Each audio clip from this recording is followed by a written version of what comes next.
3, 2, 1. Here we go!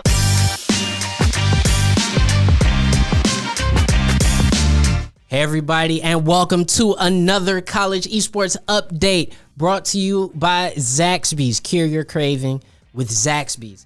I am your host, Norris Howard, joined alongside one of the most awesome people in all of esports, Coach Adam Antor of Aquinas Esports up there in Grand Rapids, Michigan. Coach, what's happening?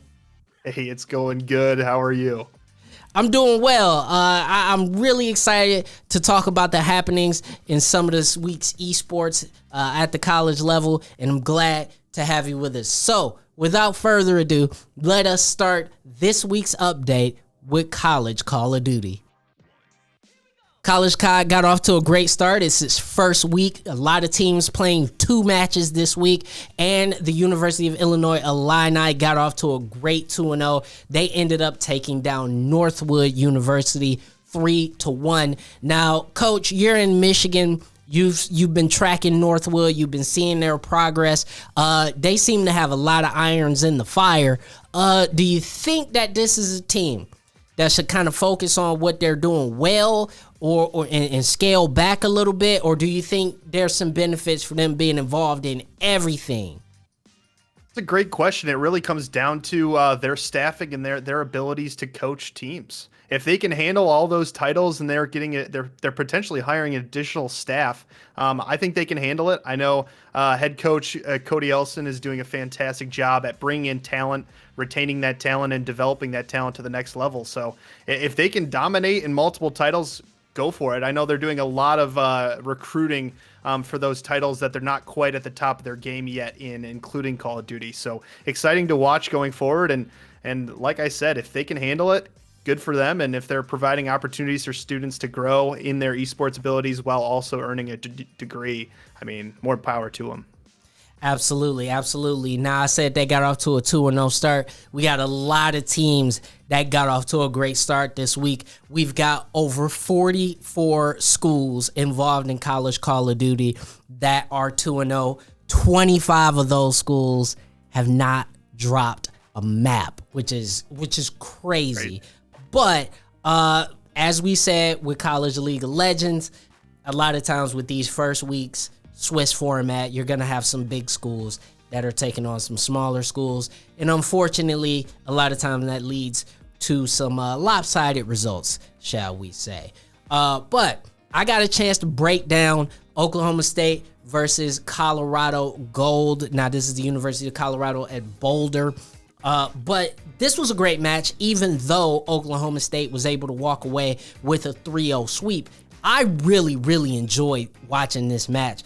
Stay Woke Andrew from Colorado was able to put the team on his back in multiple maps and perform very well in the loss. I really hope this team can get it together because I enjoyed watching them a lot. But the story here is absolutely Oklahoma State and what the Pistol Petes were able to do. They completely isolated Big Criteria, especially on the Search and Destroy map. They also had Genja. He was jumping off of crates and stuff, doing all types of crazy gun fu stuff. And it was really absolutely awesome to watch.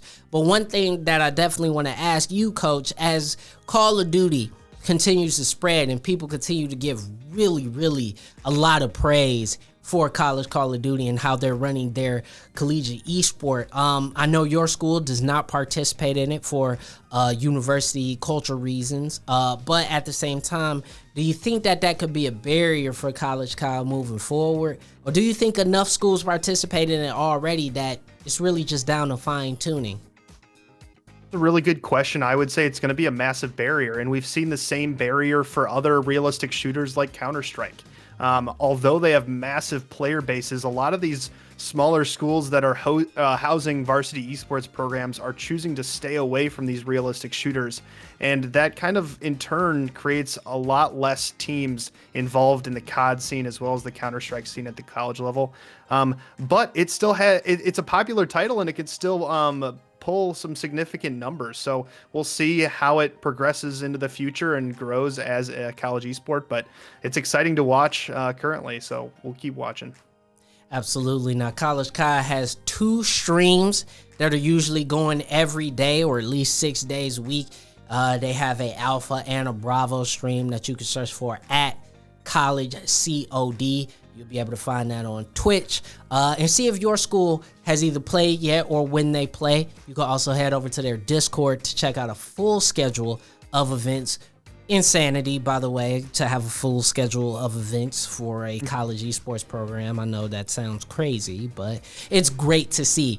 But I've been enjoying watching a lot of College COD. I'm looking forward to watching and seeing which schools rise to the top and continue their good run of form, because I can tell you right now, having 40 plus schools at undefeated, it's probably not gonna last very long.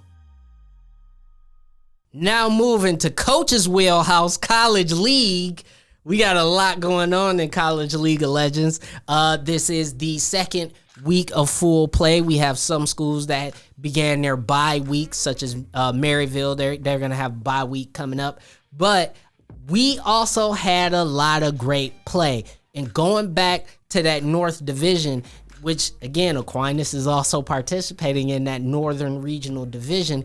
I mean, this seems like a really strong division. I will argue that probably along with the East might be the strongest division in College COD right now. I agree, but I'm a little biased in my standing because Aquinas, like you said, is participating in it. But there's a pretty good argument for it being one of the strongest divisions, if not the strongest, when you start looking at Maryville, Columbia College, Michigan State, Indiana University. These are some powerhouses that finish top 8 pretty consistently in North America. So to say that the North region isn't one of the strongest or the strongest, the conference in College League of Legends would be difficult to argue. Yeah, absolutely. And so moving and talking about that Northern Division, we did have Northwood University. They fell to Ohio State. It was a fairly straightforward win for Ohio State. But does this stop Northwood's momentum? I mean, I know we talked last week about how, one loss with College COD can be so important given the sort of truncated season that College League of Legends works off of. Could one loss doom this team to not being able to make the postseason?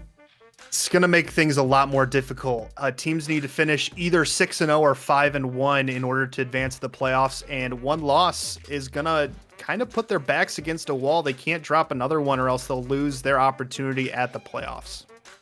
Yeah, and staying in the Midwest, as we say, Akron, which is, again, another program here in the Midwest that is completely stepped up and performed so well in multiple esports. But Akron has stepped up. They took down both Ohio, not Ohio State, Ohio and Eastern Michigan. But their jungler, Fuzzy Chalupa, has gone off.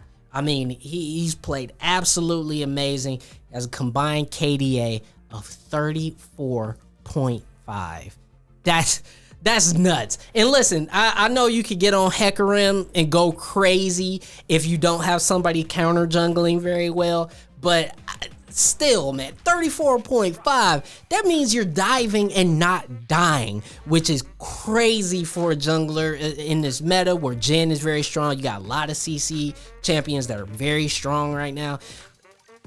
This blows my mind, coach. How's this kid have a KDA like this?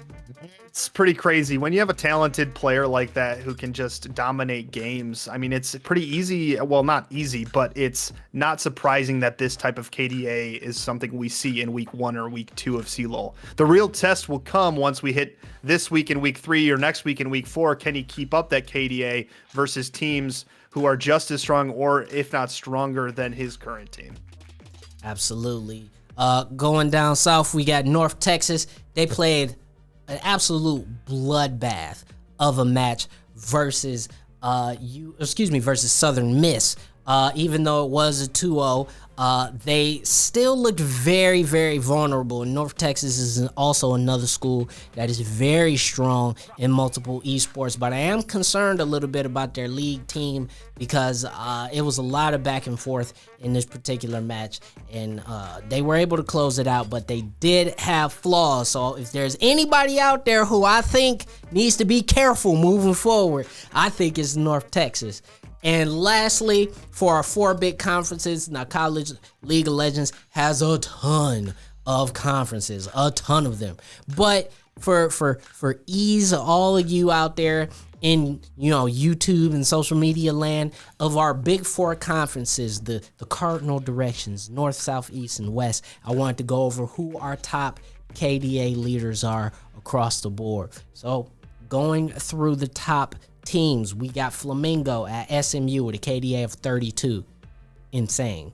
We have Stretfa at University of California, Long Beach with a KDA of 33. I'm giving at Delaware Blue Hens with a KDA of 45. And here's the one that is stupid. You got Drew Dozer, a mid laner at Illinois State with a KDA of 77. Who did they play? Did they play bots? Like, that's what it feels like. It feels like they play beginner bots if you have a KDA of 77 out of 2 matches. That's nuts. So Illinois State definitely has a great player on their hands. But as you said, Coach, the proof will be in the pudding coming in the next few weeks when these strong teams begin to play other strong teams. What are some of your final thoughts on the College League of Legends season so far? I know you guys are participating at Aquinas, but I want to know overall, especially in sort of the post-COVID era, how do you think everything's been handled? How do you think the matches have been going on from an infrastructure point of view? I think Riot has done a fantastic job yet again hosting this CLoL competition. They do a great job at keeping things organized, communicating to a pretty good extent. I think it's been exciting to watch what's been going on. I think what's really been an interesting addition to this year's CLoL competition is that on a kind of the parallel, there's this path to pro that Riot's working on, and there's these semi-pro tournaments going on at the same time as CLoL. So some of the top teams in Collegiate are actually participating in those tournaments as well as CLoL. So these players are getting their fair share of competition, trying to juggle multiple competitions at one time and keeping everything straight can be pretty difficult, and hopefully won't take too much strain onto the players. But it'll be exciting to watch as we head into later weeks of CLoL as these top teams start to finally face off. Absolutely. And then our last little bit of news for you guys, the next chapter of TESPA has been announced. We can't even call it TESPA anymore. It's just Overwatch now. But the Overwatch Collegiate Championships are coming back for spring 2021. Coach, can you give us a little bit of information on what this next phase for Overwatch at the college level is? Yeah, absolutely. It's going to look pretty similar to last fall. We've got a 3-stage tournament going on. We've got a varsity segment, and then the open division. Basically, we have a Swiss bracket, then a seeding mixer, and then the playoffs, all leading to the grand finals. Like I said, pretty similar to last fall, but this is the spring edition, and signups have just gone live. So if you are coaching or the captain of a team, go ahead and look for that announcement from Blizzard to get your team signed up. Absolutely, and we know that Utah was able to come out on top in the last iteration of this particular tournament, so we can definitely anticipate that Utah and a few of the other big name schools will be there. I'm excited.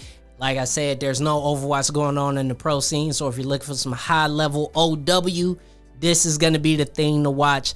Until April. We don't get any big Overwatch until April.